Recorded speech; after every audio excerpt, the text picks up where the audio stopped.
Hello students, welcome to Math and Praise. This is Tasmin Pathan, your science educator for class 9th and for class 10th. तो जैसे कि मैंने आपको अभी बताया कि मैं आप लोगों को पढ़ाने वाली हूँ क्लास 9th और क्लास 10 की साइंस, और पढ़ाने क्या वाली हूँ, पढ़ा ही रही हूँ, बहुत अच्छे से हमारी साइंस भी चल रही है। स्टूडेंट्स अगर आप लोग सीबीएसई बोर्ड से आते हैं तो हम आपको केजी से लेके क्लास 12 तक की free of cost classes provide कराते हैं, और अगर आप लोग स्टेट बोर्ड से आते हैं जैसे कि MP board, UP board, Bihar board, Delhi board and Rajasthan board, तो हम आपको प्रोवाइड कराते हैं 6 से लेके क्लास 12 तक की free of cost classes. Students अगर आपको ई बुक से नोट चाहिए उसका लिंक भी आपको हमारा डिस्क्रिप्शन बॉक्स में मिल जाएगा, तो आप जाकर उसको वहां से इजीली ग्रैब कर सकते हैं। सो भाई विदाउट एनी फर्दर डिले शुरू करते हैं आज का धमाकेदार सेशन, जिसके अंदर हम लोग डिस्कस करने जा रहे हैं एनसीईआरटी सॉल्यूशंस। क्या आज हम लोग देखेंगे NCERT solutions. Ma'am NCERT solution, अरे एक्सरसाइज खोलो ना, एक्सरसाइज करेंगे आज हम लोग, सिंपल सी बात है। चलो तो स्टूडेंट एक्सरसाइज क्वेश्चंस आपको मिल जाएंगे, आगे आप एक्सरसाइज पे चलिए शुरू करते हैं। तो a solution turns red litmus blue, its pH is likely to be. Okay, एक सॉल्यूशन है स्टूडेंट जिसने क्या करा है, रेड लिटमस पेपर को ब्लू में टर्न कर दिया है। अब आपको लिटमस पेपर का थोड़ा सा ज्ञान मैं दूं यहाँ पे, तो आपको पता है स्टूडेंट जो आपके लिटमस पेपर होते हैं वो दो टाइप के होते हैं, एक होता है आपका ब्लू और एक होता है स्टूडेंट आपका रेड। तो जो आपका ब्लू को रेड में कन्वर्ट कर दे वो सॉल्यूशंस होते हैं आपके कैसे solutions, acidic solutions. Done, yes ma'am. और जो रेड को ब्लू में कन्वर्ट कर दे वो होते हैं स्टूडेंट आपके क्या, बेसिक सॉल्यूशन। ओके मैम, ठीक है। तो मैम इस बार रेड को ब्लू में कन्वर्ट कर रहा है, मतलब ये सॉल्यूशन आपका कैसा है, ये सॉल्यूशन आपका बेसिक है। हाँ मैम सही बोल रहे हो, बेसिक सॉल्यूशन है। अब द थिंग इज जिसको उसका पीएच क्या होगा, एक पीएच का छोटा सा नमूना एक दिखाऊं मैं आपको, तो आपको ये चीज अच्छे से मालूम है स्टूडेंट। ये आपकी मान लीजिए पीएच स्केल है, तो 0 to 14 होती है एंड बीच में यहाँ पे 7 होता है। तो आपको पता है स्टूडेंट जो आपका 7 होता है, 7 इज अ न्यूट्रल। 7 आपका कैसा होता है स्टूडेंट, न्यूट्रल होता है। और 7 से जो इधर साइड वाले होंगे कम होंगे, ये वाले, ये आपके एसिडिक होंगे। और 7 से जो ज्यादा वाले होंगे स्टूडेंट वो आपके क्या होंगे, वो आपके बेसिक होंगे। क्या होंगे वो आपके बेसिक होंगे, ये आपके एसिडिक होंगे। अब द थिंग इज जो लेस देन 7 होंगे वो आपके सब एसिडिक हैं। अब देखो यहाँ पे 7 से कम क्या है मैम, 7 से कम 1 भी है, 4 भी है, 5 भी है, तो ये सब तो एसिडिक है, तो ये तो हो नहीं सकते। आंसर क्या बचा, 10, और 10 ही होता है आपका बेसिक, क्योंकि 10 होता है 7 से ज्यादा, और आपको तो पता चल गया था कि बेसिक सोल्यूशन है वहां पे। तो आंसर विल बी 10। कैसे निकाला हमने, 2 मिनट में निकाल दिया आंसर हमने, इस तरीके से, समझ गए। चलो screenshot low. Next question, a solution reacts with crushed eggshells. Okay, crushed eggshells जो होती हैं, अंडे के जो छिलके होते हैं, उनके साथ रिएक्शन हो रही है और एक गैस वहां से इवॉल्व हो रही है जो लाइम वाटर को मिल्की टर्न कर रही है। तो सॉल्यूशन कंटेन, भाई आपको पता है कि जो लाइम वाटर को मिल्की में टर्न करेगी वो आपकी CO2 ही है, उसकी ही इतनी औकात है और किसी की नहीं है इतनी। तो इसका मतलब मैम ये कौन होगा, ये सॉल्यूशन कौन होगा, आपको पता है स्टूडेंट, ये कोई एसिड ही होगा यहाँ से, क्योंकि और सब तो सॉल्ट है यहाँ पे। तो स्टूडेंट ये होगा आपका HCl स्टूडेंट। जब आपके क्रश्ड जो एगशेल्स होते हैं वो किसके बने होते हैं, कैल्शियम कार्बोनेट के। जब वो कैल्शियम कार्बोनेट के साथ रिएक्शन करेगा तो यहाँ से बनेगा आपका CaCl2, साथ में आपका CO2 एंड साथ में आपका वाटर रिलीज होगा। Yes ma'am. तो अब हम यहाँ पे क्या देखेंगे कि ये जो आपकी CO2 है ये लाइम वाटर को मिल्की टर्न कर देगी। लाइम वाटर क्या होता है, CaOH का होल ट्वाइस, ये उसको क्या करेगी, ये इसको मिल्की टर्न कर देगी, CaCO3 बनेगा यहाँ से, और साथ में वाटर रिलीज होता है। तो आपको पता है ये जो होता है ये आपका क्या है, this your calcium carbonate and this is insoluble PPT। ये इनसॉल्युबल होता है इन वाटर में, इसकी वजह से स्टूडेंट हमें कैसा सब्सटेंस मिलता है, एक मिल्की सब्सटेंस मिलता है। क्या मिलता है, एक मिल्की सब्सटेंस मिलता है। Easy, yes ma'am. तो आंसर विल बी HCl। क्या होगा स्टूडेंट, आपका आंसर होगा HCl। इजी था, यस मैम। चलिए स्क्रीनशॉट ले लीजिए आप इसका, तो आंसर विल बी बी।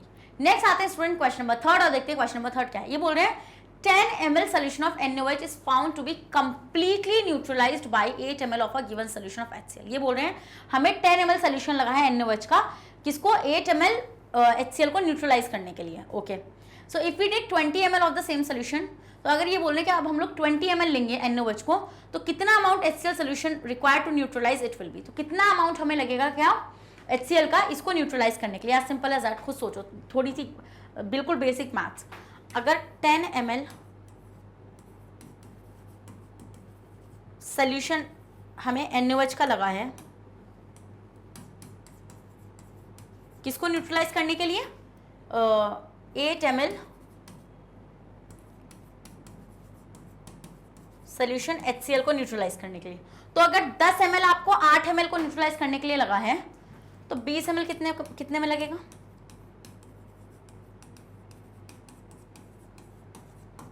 खुद सोच लो, आप बता दो कितने में लगेगा। अरे भाई 10 में अगर 8 लग रहा है तो बाय कन्वेंशन 1 मानते हैं हम लोग, तो 20 में ma'am double of the amount लग जाएगा ना, 8 का मतलब 16, तो मतलब मैम 20 के लिए हमारा कितना लग जाएगा?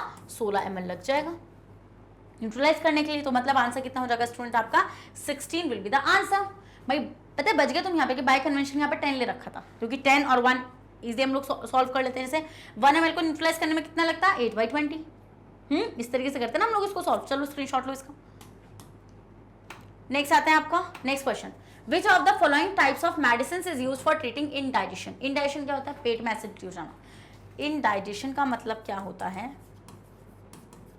इनडाइजेशन का मतलब होता है students formation of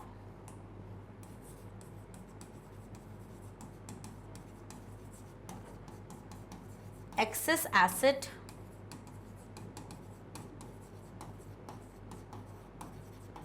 in the stomach, due to which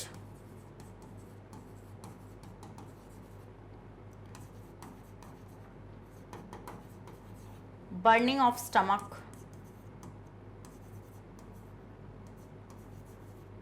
जिसकी वजह से पेट जलने लगता है ना, तो इसको हम इंडाइजेशन बोलते हैं। तो अब आपको पता है जब एक्सेस एसिड बन चुका है, तो उसको कौन, मैंने आपको क्या बताया था, एक होते हैं एंट एसिड्स। एंट एसिड्स का मतलब क्या हो जाएगा स्टूडेंट? एंट एसिड्स का मतलब हो जाएगा एंटी एसिड्स। एंटी एसिड्स क्या होते हैं स्टूडेंट? आपके एंटी एसिड्स होते हैं आपके जो एसिड्स के अपोजिट काम करेंगे। तो क्या लगेंगे आपको? एंटी एसिड्स लगेंगे। एंटीबायोटिक नहीं लगती, एंटीबायोटिक बैक्टीरिया को मारने में यूज होती है। समझ रहे हो वाला पॉइंट आप लोग? समझ रहे हो नहीं समझ रहे? चलो स्क्रीनशॉट लो इसको। एंटीसेप्टिक भी जर्म्स को किल करने में यूज होती है।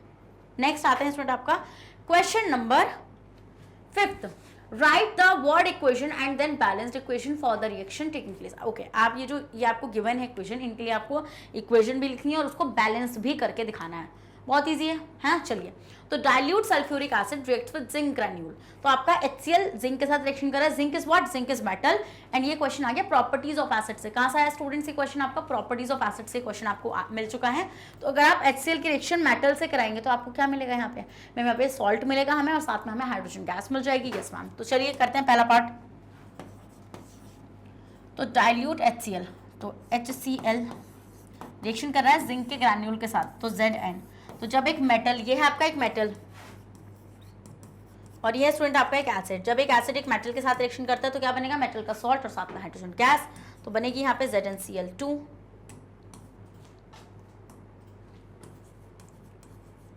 और साथ में रिलीज होगी स्टूडेंट क्या? Hydrogen gas. साथ में क्या रिलीज हो जाएगी? आपकी हाइड्रोजन गैस रिलीज हो जाएगी। अब आप देखो ये बैलेंस है या नहीं है, खुद देखो। सिंपली क्या करना है? वही जो मैम ने शुरू में कराती थी जब हमने फर्स्ट चैप्टर सॉल्व किया था। तो यहाँ पे स्टूडेंट हम देखेंगे आपको सबसे पहले एलिमेंट्स लिखने, जो भी एलिमेंट्स गिवन है, और फिर रिएक्टेंट वाली साइड को प्रोडक्ट वाली साइड के इक्वल बैलेंस करना है। चलिए आइए करते हैं स्टूडेंट। तो यहाँ पे आप क्या करिए, इस तरीके से हम यहाँ पे कर लेते हैं इस रिएक्शन को सॉल्व। तो ये है आपका HCl Zn। तो हम यहाँ पे क्या करेंगे स्टूडेंट? ये आपका A है, तो इधर हम लिखेंगे एलिमेंट्स। डन, हम एलिमेंट्स लिखेंगे इधर साइड, और इधर साइड हम लिखेंगे रिएक्टेंट वाली साइड जो भी होगी, और इधर हम लोग लिखेंगे प्रोडक्ट वाली साइड। तो स्टूडेंट एलिमेंट्स में आपका क्या है? हाइड्रोजन है, क्लोरीन है और जिंक है। डन, हाइड्रोजन है, क्लोरीन है और जिंक है। अब देखो यहाँ पे जिंक इधर साइड आपका एक है रिएक्टेंट वाली साइड पर, और उधर साइड भी आपका एक ही है प्रोडक्ट वाली साइड पर। फिर स्टूडेंट क्लोरीन को देखो, वहां पर एक है और यहाँ पर 2 हैं। चलो ओके, वहां पर स्टूडेंट हाइड्रोजन एक और यहाँ पर आपके 2 हाइड्रोजन है। तो मैम मतलब क्लोरीन और हाइड्रोजन ने मामला बिगाड़ दिया, क्योंकि मेटल तो बैलेंस ऑलरेडी, जिंक बैलेंस्ड है। आप क्या करो स्टूडेंट, आप इनको कैसे बैलेंस कर सकते हो? देखो HCl एक साथ लिखा हुआ है यहाँ पे, अगर हमने यहाँ पे 2 से मल्टीप्लाई कर दी तो क्या रिएक्शन बैलेंस हो जाएगी? खुद देख लो। जैसे हम 2 से मल्टीप्लाई करेंगे तो ये 2 मल्टीप्लाई दोनों के लिए जाएगा, हाइड्रोजन के लिए भी, क्लोरीन के लिए भी। इसका मतलब मैम जैसे हम यहाँ पे 2 लिखेंगे तो यहाँ पर क्या हो जाएगा आपका? यहाँ पर 2 2 हो जाएगा और रिएक्शन आपकी क्या हो जाएगी? बैलेंस हो जाएगी। देख लो चाहे आप, क्लोरीन और hydrogen balanced, easy PG. Yes ma'am, चलिए स्क्रीनशॉट ले लीजिए आप इसका। पहली रिएक्शन हम लोगों ने कर ली। चलिए तो अब मैं इसको यहाँ से रिएक्शन हटा देती हूँ, क्या कर सकते हैं, ठीक है, रिएक्शन बैलेंस होगी। नेक्स्ट आते हैं स्टूडेंट बी वाली पे, तो अब बी वाली को देखते हैं। तो बी वाली को हम देखेंगे स्टूडेंट यहाँ पे कि आपका डाइल्यूट HCl रिएक्ट कर रहा है मैग्नीशियम रिबन से। ओके, मैग्नीशियम रिबन से कर रहा है तो मेटल है और एसिड के साथ रिएक्शन हो रही है, तो स्टूडेंट क्या होगा यहाँ पर आपका मेटल का सॉल्ट बनेगा और साथ में हाइड्रोजन गैस रिलीज होगी। तो इसका मतलब ma'am HCl reacts with Mg magnesium, तो यहाँ से आपको क्या मिलेगा, मैग्नीशियम क्लोराइड, और साथ में स्टूडेंट क्या मिल जाएगा आपको, हाइड्रोजन गैस मिल जाएगी। साथ में क्या मिल जाएगी, हाइड्रोजन गैस मिल जाएगी। तो इट मींस कि magnesium chloride and hydrogen gas. अब आप इसको बैलेंस करेंगे, बैलेंस कैसे करना है, वही सेम तरीका। चलिए तो सेम तरीका यहाँ पर आपका क्या आएगा, यहाँ पर आप लेंगे एलिमेंट,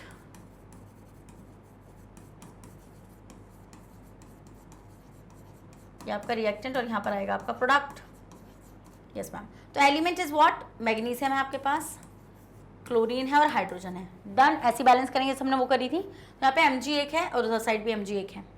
इधर साइड आपका स्टूडेंट क्लोरीन एक है, इधर साइड 2 है, इधर साइड हाइड्रोजन। वही यार सेम जैसे पहली वाली करी थी, सिंपली 2 से मल्टीप्लाई कर दो। यहाँ पे जैसे 2 से मल्टीप्लाई करोगे हाइड्रोजन भी बैलेंस हो जाएगा, क्लोरीन भी बैलेंस हो जाएगा। तो यहाँ पे हम क्या करेंगे स्टूडेंट, अब आपका कितना हो जाएंगे, यहाँ पे पहले 1 थे, अब कितने हो जाएंगे स्टूडेंट आपके 2 हो जाएंगे, बैलेंस हो गई। यस मैम, चलिए स्क्रीनशॉट लीजिए, easy. Yes ma'am, easy.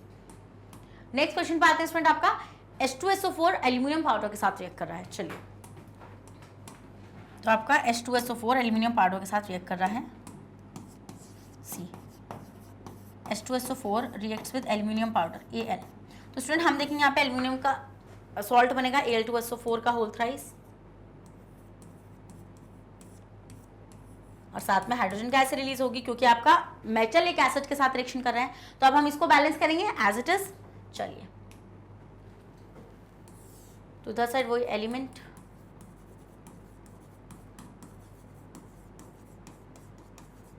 Reactant and product. तो क्या करेंगे स्टूडेंट हम यहाँ पे, अब आपके एलिमेंट्स क्या क्या गिवन है आपको, सल्फर, ऑक्सीजन, हाइड्रोजन और एल्यूमिनियम कहाँ रह गया, एल्यूमिनियम ऊपर आ गया। हाँ, अब रिएक्टेंट, या रुक जाओ यार बहुत खिचपिच हो गई। चलिए एल्यूमिनियम, सल्फर, ऑक्सीजन, हाइड्रोजन, ये ना आपके 4। ओके, ये 4। अब रिएक्टेंट वाली साइड पे एल्यूमिनियम 1 है और मैम प्रोडक्ट वाली साइड पे 2 हैं। ओके ठीक है, यही बैलेंस करना पड़ेगा सबसे पहले। तो सल्फर उधर साइड 1 है और इधर साइड आपके कितने हैं, 3 हैं। 3 कैसे हैं, देखो होल ब्रैकेट है ना 3, मतलब ये ऑक्सीजन और सल्फर तीनों के लिए है मल्टीप्लाई, दोनों के लिए। ऑक्सीजन वहाँ पर स्टूडेंट्स 4 हैं, बट यहाँ पे हम देखेंगे तो 4 3 12 हैं। कितने हैं स्टूडेंट आपके, 12 हैं। ओके, फिर स्टूडेंट्स हम लोग हाइड्रोजन को देखेंगे तो वहाँ पे 2 हैं और यहाँ पे भी आपके 2 हैं। तो हाइड्रोजन तो चलो भाई बैलेंस है। अब ये जो इन्होंने नंबर बिगाड़े हैं, ये जो इन्होंने पूरी रिएक्शन बिगाड़ी है, इनको बैलेंस कर लेते हैं। चलिए एल्यूमिनियम वहाँ पर 2 हैं बट इधर 1 है, तो इधर कैसे बैलेंस कर सकते हो, सिंपली 2 से मल्टीप्लाई कर दो, एल्यूमिनियम 2 हो जाएंगे आपके। यस मैम, तो एल्यूमिनियम इस तरीके से हो गए हमारे 2। यस मैम, ये तो हमारे 2 हो गए। अब आते हैं सल्फर पर। सल्फर इधर साइड 1 है और उधर साइड 3 है, तो अब आप क्या करोगे, इसको 3 करने के लिए 3 से मल्टीप्लाई करोगे। फॉर श्योर यही कर सकते हैं मैम, इसके अलावा तो हमारे पास कोई ऑप्शन है नहीं। चलिए तो चलिए, तो हम यहाँ पे क्या करें, हमने यहाँ पे 3 से मल्टीप्लाई कर दी, तो ये हो गया अब आपके 3।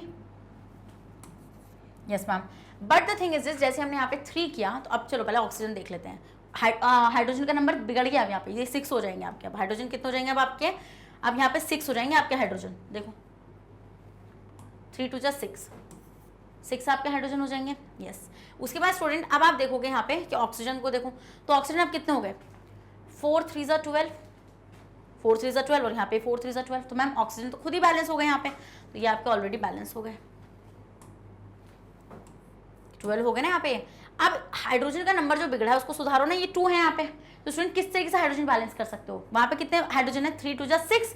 तो मैम यहाँ पे 6 करने के लिए हमें क्या करना पड़ेगा, 3 से मल्टीप्लाई करनी पड़ेगी। किससे मल्टीप्लाई करनी पड़ेगी स्टूडेंट, 3 से मल्टीप्लाई करनी पड़ेगी और ये हो जाएंगे आपके 6 हाइड्रोजन। देख लो बैलेंस है क्या नहीं है, देखो बैलेंस हो गए ना, इजी था, कर लो बैलेंस, मतलब आई मीन कर लो रिएक्शन, लिख ली। चलिए आगे बढ़ जाओ, नेक्स्ट आते हैं स्टूडेंट, नेक्स्ट रिएक्शन है dilute hydrochloric acid reacts with iron filings. Okay, iron filings के साथ रिएक्शन हो रही है, चलिए करते हैं। HCl किससे रिएक्शन कर रहा है स्टूडेंट? आपका Fe से रिएक्शन कर रहा है, तो यहाँ से क्या बनेगा आपका FeCl3 बनेगा और साथ में हाइड्रोजन गैस रिलीज होगी। हाइड्रोजन गैस तो होगी क्योंकि मेटल एसिड के साथ रिएक्शन कर रहा है। अब वही बैलेंसिंग देखनी है हमें इसकी। चलिए देखते हैं बैलेंसिंग। ये हो जाएगा आपका एलिमेंट,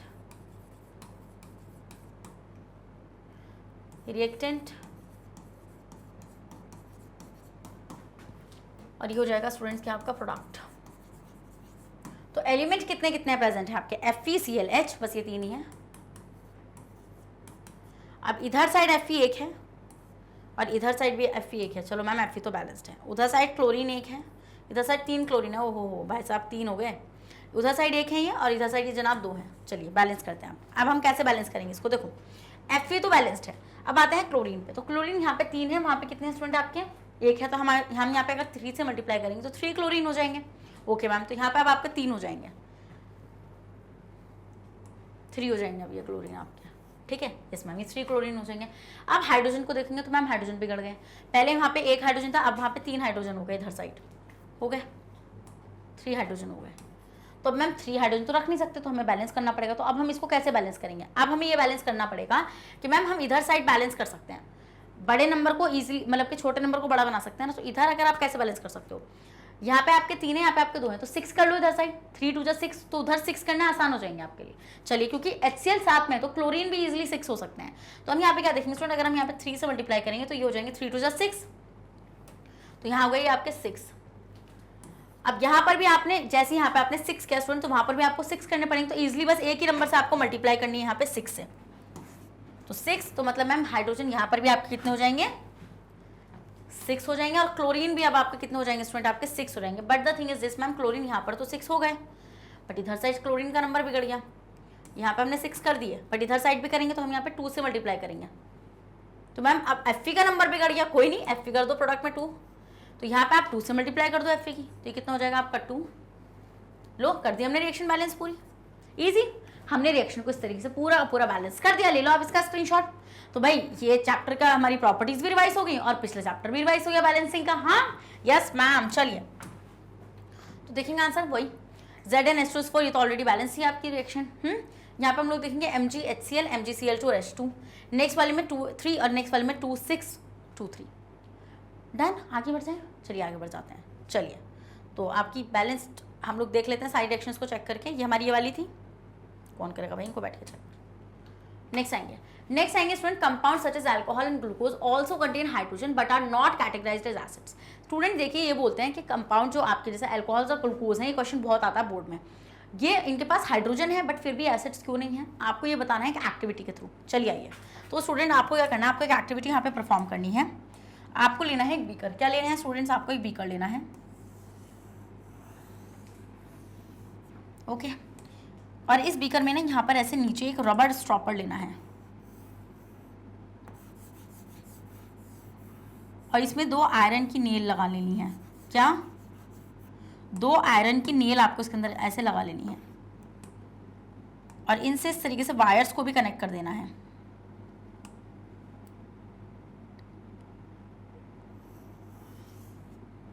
डन, आप इनसे वायर्स को कनेक्ट कर देंगे। यहाँ पे बैटरी भी लगानी है आपको और स्विच भी लगाना है आपको यहाँ पे।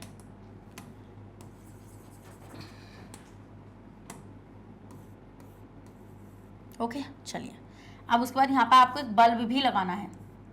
क्या लगाना है स्टूडेंट? आपको यहाँ पे एक बल्ब लगाना है। ये बल्ब कम लग रहा है, केकड़ा ज़्यादा लग रहा है। ठीक है, इसको यहाँ पे ऐसे जोड़ देना है। अब यहाँ पे क्या करना है स्टूडेंट? आपने क्या क्या ले लिया? Let's mark all of them. Iron nail ली है आपने, ये रबर स्टॉपर लिया है आपने, जिसे आप इजीली होल्ड कर सकें नीचे। एंड ये आपकी वायर्स हो जाएंगी। ये स्विच, ये आपकी बैटरी 6 वोल्ट की ले लेना, ये बल्ब, ये आपने बीकर ले ही रखा है। अब आपको क्या करना है स्टूडेंट? अब आपको इसके अंदर ग्लूकोज मतलब पानी लेना है। पानी आपने ले रखा है यहाँ पे, उसमें ग्लूकोज घोल देना है। तो ये हो जाएगा आपका ग्लूकोज का एक्वस सोल्यूशन। तो ये हो जाएगा आपका एक्वस सोल्यूशन ऑफ ग्लूकोज।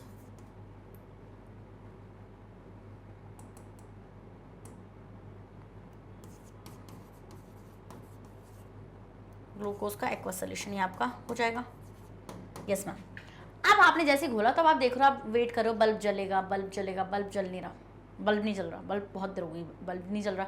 ऐसे आपने अल्कोहल डाला पानी में घोल के, तब भी नहीं बल्ब जल रहा। तो ऐसा क्यों हुआ स्टूडेंट? क्योंकि आप जानते हैं भले से इनके पास हाइड्रोजन है, बट मैम ये वाटर में जाने के बाद आयंस में डिसोसिएट नहीं होता। इसका हाइड्रोजन H पॉजिटिव आयन में डिसोसिएट नहीं होता। तो अगर इसका हाइड्रोजन H पॉजिटिव आयन की फॉर्म में डिसोसिएट नहीं होता तो ये कैसे इलेक्ट्रिसिटी को कंडक्ट कराएगा? क्योंकि आपको पता है स्टूडेंट, आपको ये चीज़ अच्छे से पता है, हम इससे प्रूव कर रहे हैं कि क्यों वो कंपाउंड जैसे वो फिर भी एसिड्स की तरह कैटेगराइज नहीं होता। आपको पता है स्टूडेंट, जो आपके एसिड्स होते हैं, एसिड्स आपके इलेक्ट्रिसिटी कंडक्टर होते हैं, मतलब कि इलेक्ट्रोलाइट्स होते हैं। तो अब ये इलेक्ट्रोलाइट्स होते हैं क्यों? Due to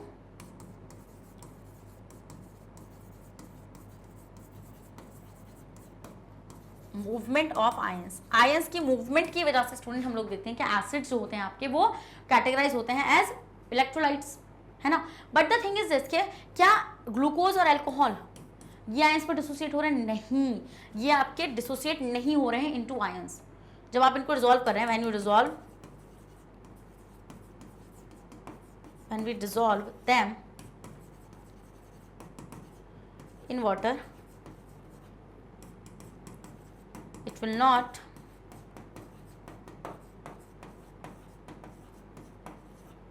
dissociate into ions। ये आयंस में स्टूडेंट क्या होंगे? डिसोसिएट नहीं होंगे, लाइक हाइड्रोजन आयन। तो अगर ये हाइड्रोजन आयन में डिसोसिएट ही नहीं होगा, क्योंकि आपको पता है मेनली आपके आयंस की वजह से कंडक्शन होता है, तो इसका मतलब मैम हम यहाँ पे क्या देखेंगे कि ये इलेक्ट्रिसिटी को कंडक्ट नहीं कर पा रहे हैं, मतलब कि एसिड्स नहीं है, बात खत्म। हाइड्रोजन आयन ही नहीं है, एसिड्स ही नहीं है। तो ये एक्टिविटीज आप परफॉर्म करके बता सकते हैं कि क्यों ये एसिड्स की तरह कैसे कंसिडर नहीं होते हैं, जबकि ये इनके पास हाइड्रोजन है, बट इनका हाइड्रोजन वाटर में जाने के बाद डिसोसिएट नहीं होता, और अगर वो डिसोसिएट नहीं होता तो वो आयन भी नहीं है, और आयन नहीं है तो वो इलेक्ट्रिसिटी को कंडक्ट ही नहीं कराएगा। इजी? यस मैम, स्क्रीनशॉट लो। चलिए देखते हैं अब नेक्स्ट। तो स्टूडेंट हम देखेंगे दो compounds like alcohol and glucose contain hydrogen but do not ionise in the solution to produce H positive ions. But ये आयोनाइज नहीं होता है सोल्यूशन में जाने के बाद, और H पॉजिटिव आयन को भी प्रोड्यूस नहीं करता, और जब हम उससे करंट पास कराते हैं तो बल्ब भी नहीं जलेगा। So take solution of alcohol and glucose, fix 2 nails on a cork and place them cork in 100 ml beaker. वही रख देना आप इस तरीके से बीकर में, फिर आपको नेल से 2 टर्मिनल इस तरीके से पूरा आपको सेटअप तैयार कर लेना है, और बल्ब भी आप यहाँ पे लगा लेना 6 वोल्ट की बैटरी के साथ, एंड स्विच कर देना आप ऑन। जैसे आप स्विच को ऑन करेंगे तो आप क्या देखेंगे कि आपका बल्ब जलेगा ही नहीं। ना pour alcohol in the beaker and switch on the current, तब भी नहीं बल्ब जलेगा। Repeat the experiment with glucose, वही एक्सपेरिमेंट आप ग्लूकोज के साथ करेंगे तब भी बल्ब नहीं जलेगा। This means that no ions और H positive ion are present in the solution. इससे हमें ये चीज़ पता चलता है कि वो जो हाइड्रोजन है वो कोई फ्री फॉर्म में नहीं गया उसके, मतलब जब आपने उसको सोल्यूशन में डिसॉल्व भी किया तब भी वो आयंस की फॉर्म में डिसोसिएट नहीं हुआ। अगर वो आयंस की फॉर्म में डिसोसिएट नहीं हुआ स्टूडेंट, तो आप कैसे ग्लूकोज को एसिड बोल सकते हैं? ग्लूकोज एसिड नहीं होगा। So this shows that alcohol and glucose are not acids. तो इससे हमें ये पता चलता है कि ग्लूकोज और अल्कोहल आपके एसिड्स नहीं होंगे। ये क्वेश्चन आपका 3 स्टार क्वेश्चन है, पक्का आएगा। चलिए नेक्स्ट देखते हैं स्टूडेंट हम लोग का 7th question, why does distilled water not conduct electricity whereas rain water does. तो student as we all know कि डिस्टिल्ड वाटर जो होता है, पहले मैं आपको बताती हूँ इलेक्ट्रिसिटी कौन कंडक्ट करता है।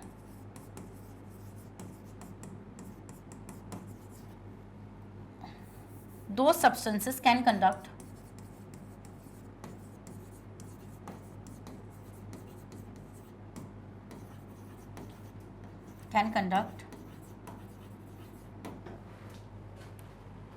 electricity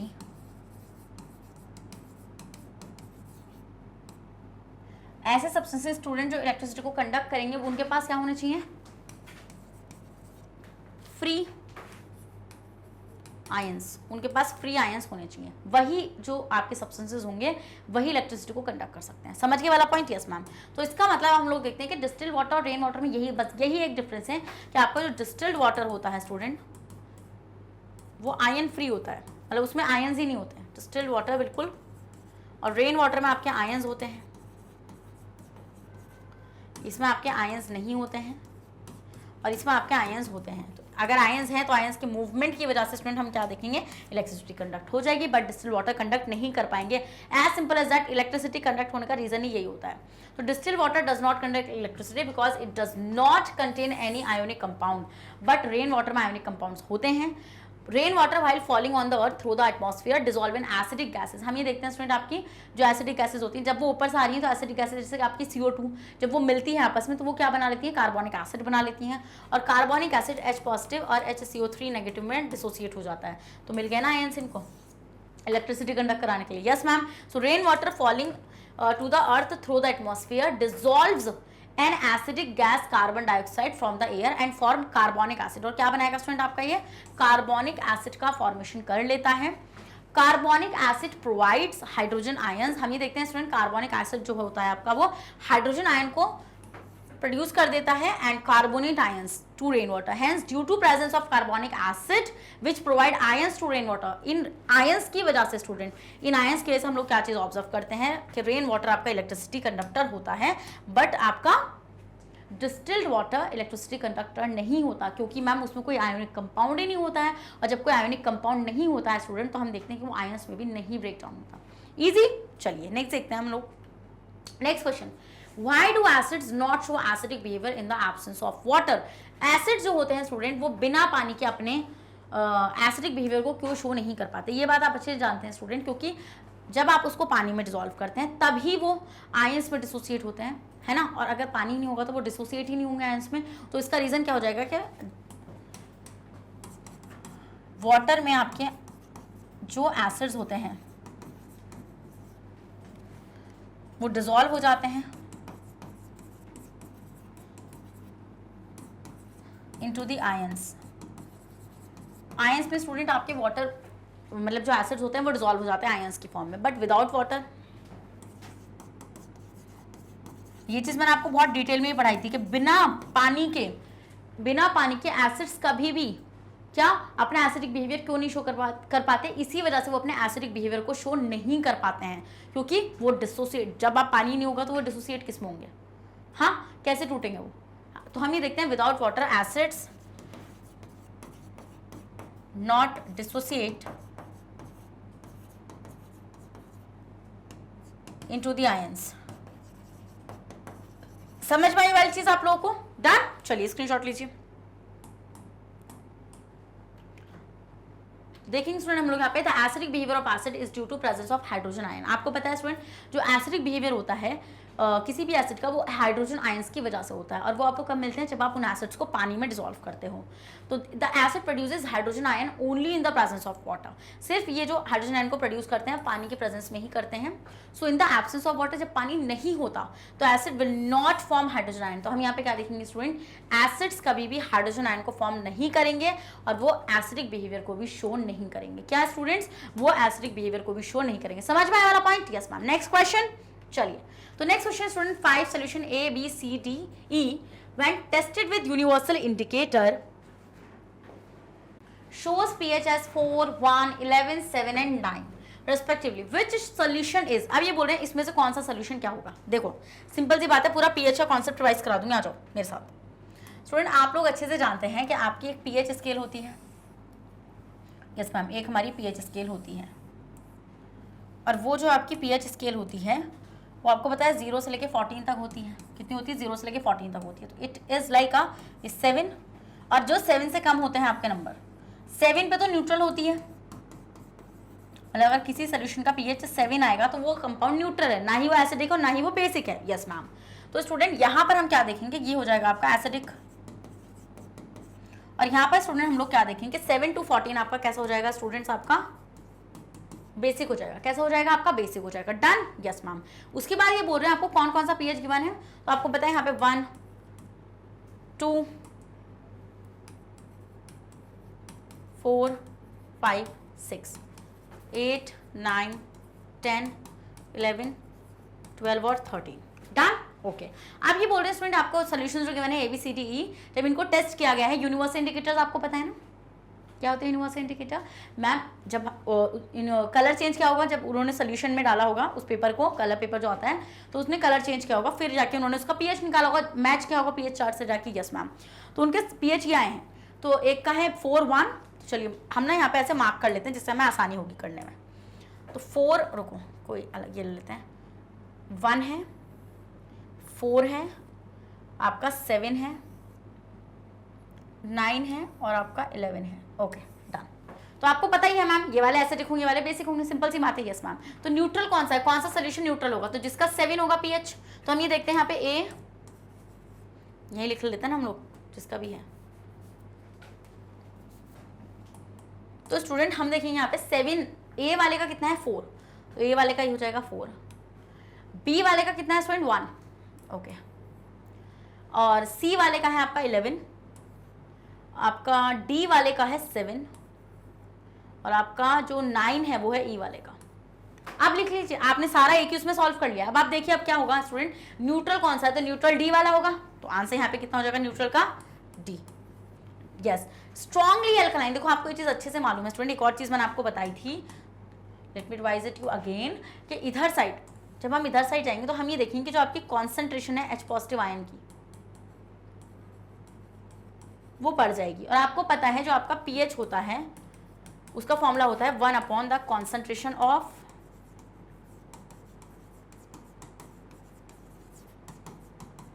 H positive ion. H positive ion की कॉन्सेंट्रेशन पीएच की उसकी होती है। तो मतलब मैम अगर ये जितनी ज्यादा होगी पीएच उतना कम होगा, तो इधर साइड ये ज्यादा होती है तो पीएच उतना ही कम होता है। और इधर साइड स्टूडेंट हम लोग देखते हैं आपका कि आपके जो कंपाउंड्स होते हैं उनकी H पॉजिटिव की कॉन्सेंट्रेशन कम हो जाती है, जिसकी वजह से उनका पीएच बढ़ जाता है। फिर मैंने आपको एक और चीज बताई थी कि 1 2 3 0 1 2 3 वाले कैसे होते हैं आपके, ये आपके स्ट्रॉन्ग एसिड्स होते हैं। क्या ये आपके स्ट्रॉन्ग एसिड्स होते हैं? और ये जो होते हैं 4 5 6 वाले, ये आपके वीक एसिड्स होते हैं। फिर स्टूडेंट्स 8 9 10, ये मैंने आपको बताए थे कि आपके वीक बेस होते हैं। और ये 11 12 13 14 ये आपके कैसे होते हैं स्टूडेंट, आपके ये स्ट्रॉन्ग बेस होते हैं। यस मैम, ये आपने हमें बताया था। अब देखो यहाँ पे ये बोल रहे हैं स्ट्रॉन्गली अल्कलाइन, बहुत स्ट्रॉन्ग अल्कलाइन होगा। तो इधर साइड है कौन है 11 सी, तो सी वाला स्ट्रॉन्गली अल्कलाइन होगा। अल्कलाइन क्या होता है, बेसिक। क्या? फिर आते हैं स्ट्रॉन्गली एसिडिक। स्ट्रॉन्गली एसिडिक में तो 1 ही है मैम यहाँ पे, क्योंकि जितना कम पीएच उतना ही ज्यादा एसिडिक होगा वो। डन? Yes ma'am. तो इसका आंसर क्या हो जाएगा आपका, ये हो जाएगा आपका बी। ठीक है, okay ma'am.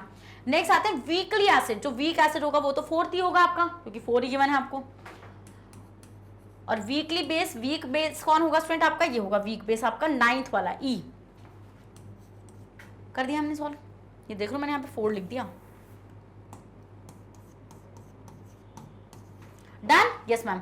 Arrange the pH in increasing order of hydrogen ion concentration. अब आपको हाइड्रोजन आयन कॉन्सेंट्रेशन के अकॉर्डिंग पीएच को लिखना है, और इंक्रीजिंग ऑर्डर में मतलब कि हाइड्रोजन आयन की कॉन्सेंट्रेशन बढ़ते क्रम में। तो सबसे ज्यादा किसी होगी, जिसका पीएच सबसे कम होगा। स्क्रीनशॉट लो इसका। तो हम यहाँ पे क्या देखेंगे स्टूडेंट, आपका यहाँ पे आपको पता है कि आपका कैसा है 1 इंक्रीजिंग ऑर्डर में लिखना है। तो सबसे ज्यादा पीएच जिसका होगा वो 11 है, फिर 9 7 4 और 1। ठीक है, ओके, ये हो जाएगा। 11 किसका है, 11 किसका पीएच है, सी वाले का। फिर आपका 9 किसका है, ई वाले का। 7 है डी वाले का, और ए और बी। तो ये हो जाएगा students increasing order for the hydrogen ion concentration के लिए। समझ गए? चलिए स्क्रीनशॉट ले लीजिए आप इसका। इजी क्वेश्चन था। यस मैम, इजी क्वेश्चन था, आराम से कर लिया हमने। चलिए, ये वही है जो मैंने बताया आप लोगों को। चलिए, तो अब आते हैं स्टूडेंट आपका क्वेश्चन नंबर 10। तो देखते हैं क्वेश्चन नंबर 10 आपका क्या कह रहा है। Okay, equal length of magnesium ribbon are taken in test tube. Okay, आपने 2 टेस्ट ट्यूब्स ली हैं स्टूडेंट, और उसमें इक्वल रिबन डाला है, इक्वल लेंथ का, ए और बी। हाइड्रोक्लोरिक एसिड को आपने ऐड किया है टेस्ट ट्यूब ए में, और एसिटिक एसिड को आपने ऐड किया है टेस्ट ट्यूब बी में। Okay, amount and concentration taken for both the acids are same. Amount और कॉन्सेंट्रेशन सेम ही है। In which test tube will the fizz occur more vigorously and why. ये बोल रहे हैं कौन से टेस्ट ट्यूब में से जो फिज है वो एकदम से बाहर आएगी। तो आइए करते हैं इस क्वेश्चन को। तो स्टूडेंट 2 टेस्ट ट्यूब ले लीजिए।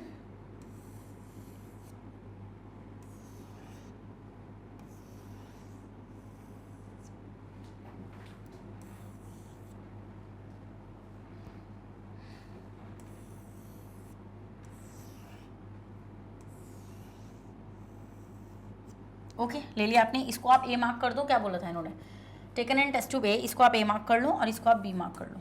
ठीक है,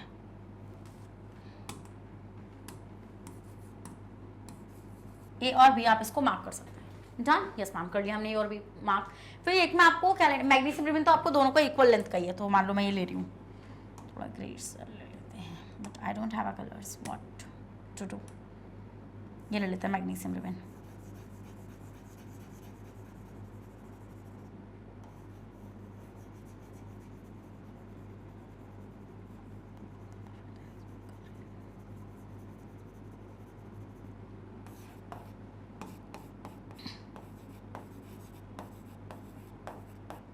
मैग्नीशियम रिबन।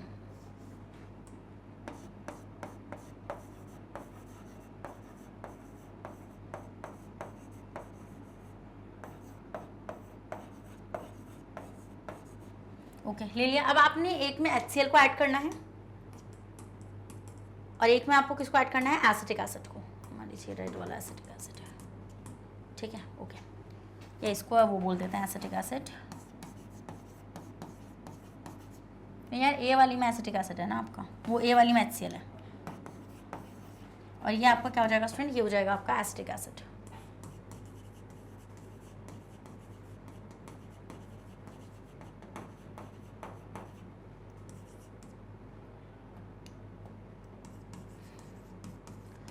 अब ये बोल रहे हैं स्टूडेंट फिज किसमें से बहुत विग्रसली निकलेगी, बहुत ही तेजी से निकलेगी और क्यों। देखो आपको अच्छे से पता है कि HCl और CH3COH में ये आपका स्ट्रॉन्ग एसिड है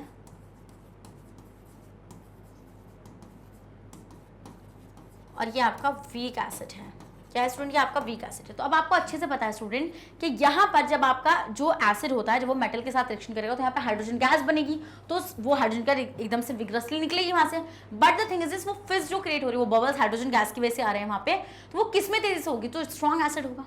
तो स्ट्रॉन्ग एसिड वाला जो होगा स्टूडेंट मतलब कि आपकी टेस्ट ट्यूब ए, क्योंकि आपका ये स्ट्रॉन्ग एसिड है तो यहाँ पे बहुत ही विग्रसली वो रिएक्शन होगी। समझ गए मेरा पॉइंट, चलिए स्क्रीनशॉट लीजिए, ले लिया ना। तो आते हैं student, fizzing will occur more vigorously in test tube A. Hydrochloric acid is a strong acid, क्योंकि हमें पता है स्टूडेंट हाइड्रोक्लोरिक एसिड आपका एक स्ट्रॉन्ग एसिड होता है, whereas acetic acid is a weak acid. Being a strong acid होने की वजह से जो आपका हाइड्रोक्लोरिक एसिड सोल्यूशन होता है स्टूडेंट उसमें ज्यादा amount of hydrogen ions present होते हैं, जिसकी वजह से स्टूडेंट हम देखेंगे कि वो मोर विग्रसली फिज जो होगी वो बाहर निकलेगी containing hydrochloric acid.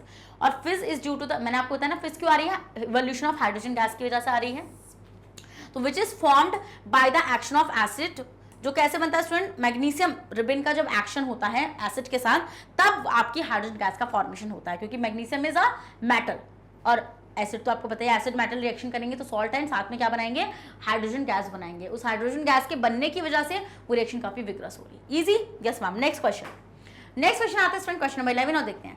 Fresh milk has a pH of 6। Okay, ये बोल रहे हैं स्टूडेंट एक फ्रेश मिल्क है उसका पीएच है 6, तो 6 is about to like a थोड़ा सा little bit weak acid. Okay, how do you think the pH will change as it turns into curd. ये बोल रहे हैं कि पीएच के साथ क्या होगा, एक्सप्लेन योर आंसर। देखिए भाई सिंपल सी बात है, पीएच यहाँ पर 6 है और ये बोल रहे हैं कि आपका मिल्क जो है वो कर्ड में कन्वर्ट होने जा रही है, तो इसका मतलब मैम कर्ड जो होती है वो आपकी एसिड होती है, तो पीएच आपके साथ क्या होगा, आपको पता है स्टूडेंट जब आपके जो एसिड्स होते हैं उनका पीएच कम होता है तो पीएच जो होगा वो कम होगा, मतलब किससे, 6 से कम हो जाएगा pH. PH will decrease from 6, क्योंकि कर्ड आपकी एसिडिक होती है, अगर वो आपका एसिडिक सोल्यूशन बनेगा तो ये हो जाएगा इसका आंसर। बस इतना आसान है, लो इसका स्क्रीनशॉट, इजी। Yes ma'am. तो स्टूडेंट हम क्या देखेंगे, pH of milk falls below 6, वही है कि भैया 6 से नीचे चला जाएगा ना पीएच, क्योंकि कर्ड तो एसिडिक होती है, as it turn into curd due to formation of lactic acid. आपको पता है कर्ड में होता है lactic acid, during this process lactic acid present and it reduces its pH. तो हम ये देखेंगे लैक्टिक एसिड के प्रेजेंट होने की वजह से इसका पीएच 6 से भी नीचे चला जाएगा। Easy, yes ma'am, easy. Next question, a milkman add a very small amount of baking soda to fresh milk. Okay, ये बोल रहे हैं स्टूडेंट कि एक मिल्कमैन है उसने बहुत ही थोड़े अमाउंट में बेकिंग सोडा को फ्रेश मिल्क में मिला दिया है। ओके, तो नेक्स्ट बोलते हैं यहाँ पे कि why does he, baking soda क्या होता है आपका, सोडियम हाइड्रोजन कार्बोनेट, क्या, sodium hydrogen carbonate. Why does he shift the pH of the fresh milk from 6 to slightly alkaline, वो क्यों उसके पीएच को शिफ्ट कर रहा है किसकी तरफ को, मतलब एल्कलाइन उसके पीएच को शिफ्ट कर रहा है। Why does this milk take a long time to set as a curd, और ये बोल रहे हैं वो मिल्क कम टाइम क्यों लेगा कर्ड की फॉर्म में सेट होने के लिए। तो स्टूडेंट देखिए, मिल्कमैन ने थोड़ा सा क्या बेकिंग सोडा इसलिए मिलाया क्योंकि अगर वो थोड़ा सा बेसिक कर देंगे पीएच को तो वो ना एकदम से क्या होगा, उसमें लैक्टिक एसिड का फॉर्मेशन होगा तो वो खट्टा नहीं होगा। इसका मतलब मिल्क को खट्टा होने से बचा लिया, एसिडिक होने से बचा लिया, थोड़ा सा बेसिक सोल्यूशन उसके अंदर ऐड करने के लिए। फिर दूसरा, मिल्क को क्यों टाइम लगेगा कर्ड में सेट होने में, क्योंकि स्टूडेंट सबसे पहले उसको 6 से 7 pH पर आना पड़ेगा। मतलब आपने बेकिंग सोडा डाल दिया ना, हाँ आपने बेकिंग सोडा डाला है तो 6 से तो ज्यादा हो गया होगा पीएच आपका, तो उस पीएच को पहले बेसिक से न्यूट्रल करना होगा और फिर न्यूट्रल होने के बाद वो एसिडिक होगा। तो इसका मतलब मैम यहां से क्या हो जाएगा कि इसलिए उसको कर्ड बनने में टाइम लगेगा। समझ में आया वाला पॉइंट? Yes ma'am. चलिए स्क्रीनशॉट लीजिए आप इसका। तो स्टूडेंट यहाँ पे हम क्या देखेंगे कि milk is made slightly alkaline so that it may not gate सार इजिली, जिससे वो इजिली खट्टा ना हो जाए लैक्टिक एसिड के फॉर्मेशन की वजह से। एल्कलाइन पीएच ज्यादा टाइम क्यों लेगा स्टूडेंट? क्योंकि पहले तो उसको न्यूट्रलाइज होना पड़ेगा, फिर कर्ड, आपको पता है ना कर्ड जो होता है स्टूडेंट वो आपका एसिडिक होता है। क्या होता है इसके अंदर? लैक्टिक एसिड होता है। क्या होता है इसके अंदर? लैक्टिक एसिड प्रेजेंट होता है।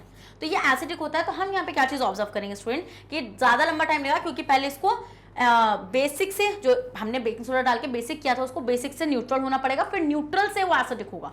तो इट मींस कि alkaline milk takes a longer time to set into curd because the lactic acid being formed has to first neutralise the alkali present in it. समझ गए? Yes ma'am. नेक्स्ट क्वेश्चन, तो plaster of Paris should be stored in a moisture proof container, explain why.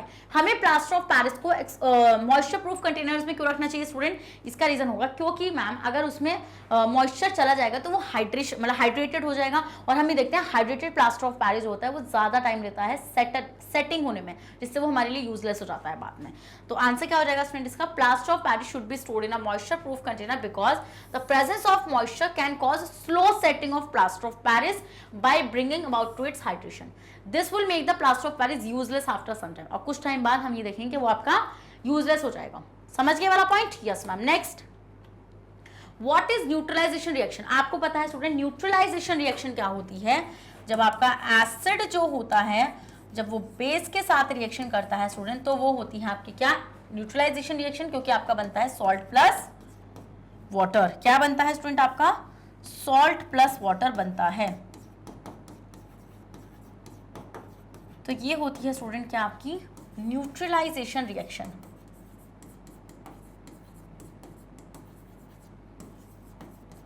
Yes ma'am. Give 2 examples. आपको examples बताने student. सबसे पहले हम HCl के साथ दे सकते हैं। HCl की रिएक्शन आप बेस से कराओ, जैसे NaOH, तो आपको क्या मिलेगा? देखो बेस हम ये देखते हैं कि एसिड का हाइड्रोजन रिप्लेस होता है मेटल से। यस मैम, मेटल से रिप्लेस होता है। तो ये आपका हो जाएगा स्टूडेंट्स कितना? ये आपका हो जाएगा NaCl और साथ में हो जाएगा आपका वाटर। डन, ये हो जाएगा। फिर आप मैग्नीशियम हाइड्रोक्साइड के साथ रिएक्शन दिखा सकते हैं HCl की, MgOH का होल ट्वाइस। तो ये हो जाएगा आपका स्टूडेंट क्या? मैग्नीशियम का क्लोराइड, मतलब मैग्नीशियम क्लोराइड और साथ में वाटर। एंड ये हो जाएंगे आपके क्या स्टूडेंट्स? ये हो जाएंगे आपके salts. Done? Yes ma'am, easy. चलिए तो हम यहाँ पे देखते हैं एसिड जो होते हैं वो बेस के इफेक्ट को न्यूट्रलाइज कर देते हैं। Reaction between acid and base to form a salt is called neutralization reaction. Example NaOH HCl and आप एसिटिक एसिड का सोडियम हाइड्रोक्साइड। मर्जी आपकी है ना। तो 2 रिएक्शंस आप इसकी तरीके से यहाँ पे दिखा सकते हैं। सोडियम एसिटेट आपका सॉल्ट होता है, जैसे कि आपका एसिटिक एसिड क्या होगा? CH3COOH। साथ में आप किसके साथ रिएक्शन करा रहे हैं? NaOH के साथ रिएक्शन आप करा रहे हैं यहाँ पे। तो हो जाएगा CH3COONA। बोला था ना मैंने, मेटल वाला पार्ट हाइड्रोजन को रिप्लेस करेगा और साथ में वाटर रिलीज हो जाएगा। इजी? Yes ma'am. नेक्स्ट आते हैं next question. Give 2 important uses of washing soda and baking soda. Washing soda and baking soda का देखो, वॉशिंग सोडा क्या होता है स्टूडेंट? आपका सोडियम कार्बोनेट डॉट 10 वाटर। तो मतलब मैम यहाँ पे वॉशिंग सोडा आपको सोप बनाने में यूज होता है, पेपर इंडस्ट्रीज में यूज होता है, और परमानेंट हार्डनेस जो होती है वाटर को उसको रिमूव करने में यूज किया जाता है। और जो आपका बेकिंग सोडा होता है उससे आप बेकिंग पाउडर बनाते हैं जो केक्स को स्पॉन्जी बनाता है, क्योंकि हम वहाँ पे देखते हैं कि CO2 का फॉर्मेशन होता है। और ये आपका एंट एसिड्स की फॉर्म में भी यूज किया जाता है। एंट एसिड्स मतलब कि अगर आपके स्टमक में एसिडिटी हो जाएगी स्टूडेंट, तब भी आप बेकिंग सोडा का इस्तेमाल कर सकते हैं। इसी के साथ स्टूडेंट मैंने आपके सारे के सारे एक्सरसाइज क्वेश्चंस खत्म करा दिए हैं। अगर आपको पसंद आए हैं, आपको सारी एक्सप्लेनेशन पसंद आई है, तो जल्दी से रेड हार्ट कमेंट करिए और सेशन को लाइक करना मत भूलिएगा। स्टूडेंट्स वापस से एक और चीज़ बताऊं कि मैग्नेट ब्रेन्स आपको free of cost education provide कराता है।